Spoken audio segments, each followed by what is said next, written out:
Hello, Sunnyside. It's been a while since I've been before you. Okay, so I've come across some things that I think you just may want to be aware of. Know this, that this is Breast Cancer Awareness Month. And there are any number of opportunities that are out there for you. Know that on October the 7th, that's a Saturday, the Inglewood Southside Christian Church, which is located at 3947 West 104th Street, will be offering a special presentation, okay, pertaining to breast cancer as well as shingles. And it's going to be followed by a question and answer session.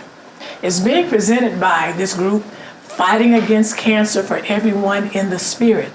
So they're going to host this free cancer outreach event. And it's going to be in collaboration with the California Oncology Research Institute. Men are invited to attend as well. Again, that is October 7th from 11 to 1 p.m. You're all invited to come and participate. Alphas, A Phi A, okay? That fraternity congratulates General Charles Q. Brown. He has been confirmed as chairman of the Joint Chiefs of Staff. He is now the highest ranking official in our military. Again, our Black history continues, okay? Congratulations, General Charles Q. Brown. Senator Dianne Feinstein died at the age of 90. She is the senator from California, the U.S. senator. And just do know that each state has 2 senators. She has been in the Senate since 1992, and again was the longest serving senator. At first, she was the first female mayor in San Francisco. Since her passing, since she's died, the governor has appointed LaFonza Butler to take Senator Dianne Feinstein's place. Okay, so just be aware. Do know then that LaFonza Butler will be the only Black female in the Senate.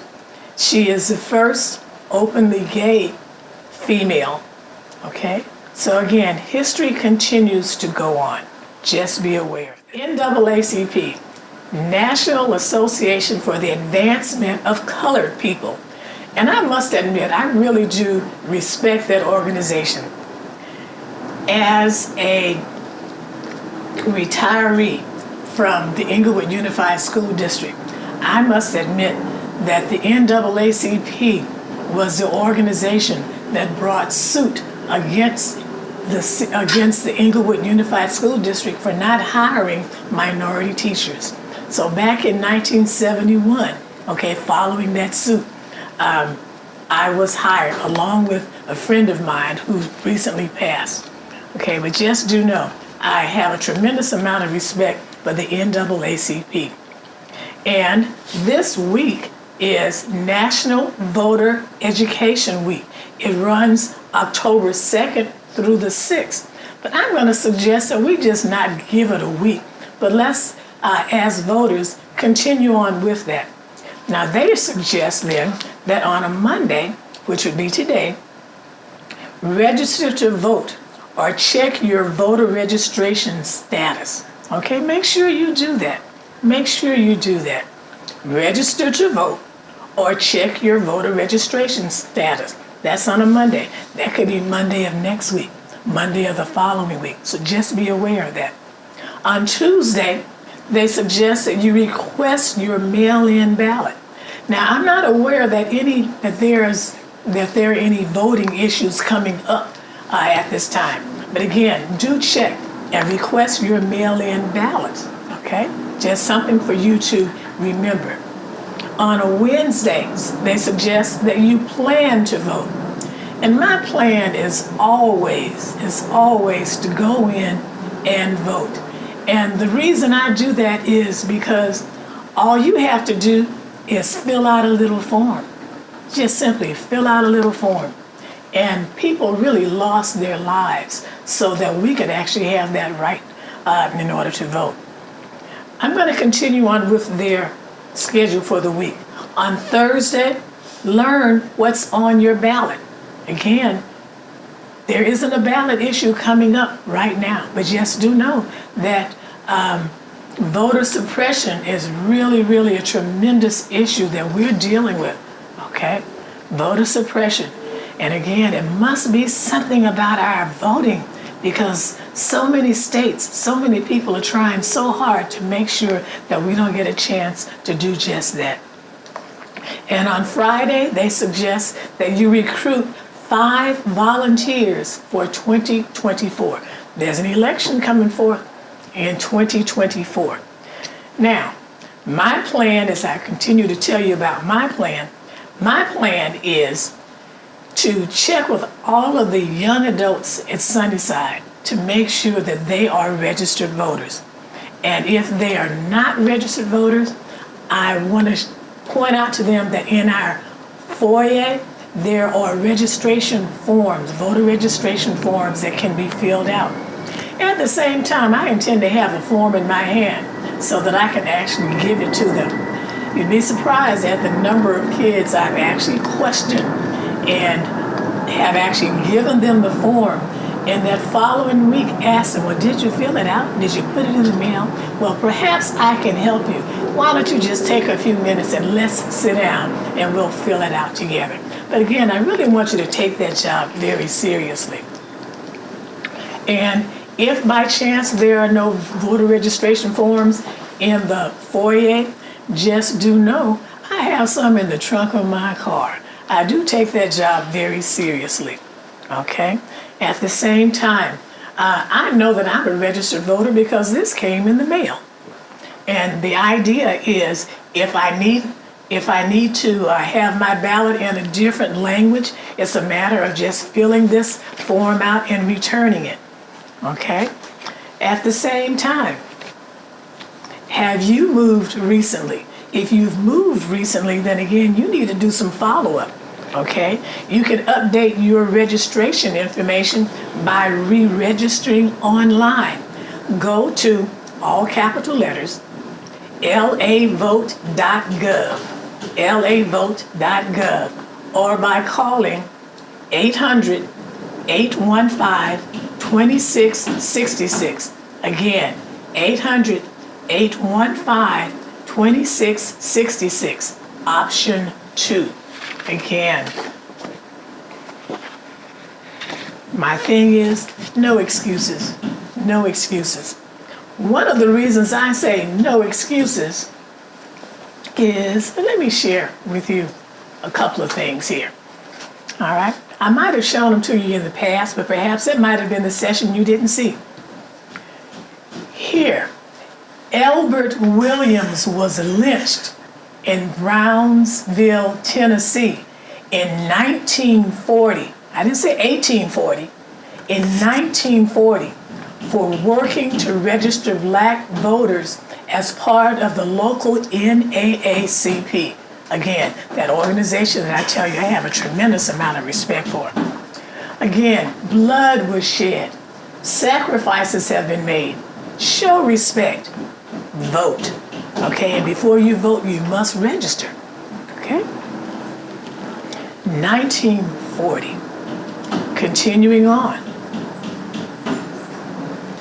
I was beaten, my skull was fractured, and I was arrested more than 40 times. So each and every one of us can register to vote. Okay? That's a comment that came from John Robert Lewis, Congressman. Okay? He recently passed. Again, vote. Show some respect. All you have to do is fill out a little form. As I continue on, and I'm really still trying to close out now, I took part in this event. It was called It Takes a Village. It was a public art quilting project. It was over at Rogers Park, and it was led by artist in residence Shelley Hefner. Each one of these pictures here is a quilt block, and it was done by different people within the community. It was called It Takes a Village. And as I was trying to think of what block I wanted to do, I decided, again, voting is something I take very seriously. I decided to do a block on quilting, and it's called Do Your Part, Vote. And on it, I attached any number of receipts that I had received from voting. Here's one from 2005, from 2002, March 5th, 2002. Here's one from 2012, 2014, 2010, okay? March 5th, 2013. Again, I do take this job in terms of voting seriously. As I looked through the book where each person, again, was talking about how it takes a village, in the acknowledgments, Shelley Hefner writes, "This community project would not have been possible without the amazing people who have helped create a village. A special thank you goes to Sydney Hurd, who single-handedly brought in the majority of quilters. Her announcements to church," and there were people at Sunnyside that took part, "her announcements to church and quilter groups brought in women with talent and spark evident in the pieces they created. Pearl West and her trusty sewing machine was always there to help to complete each square with batting, backing, and trimming.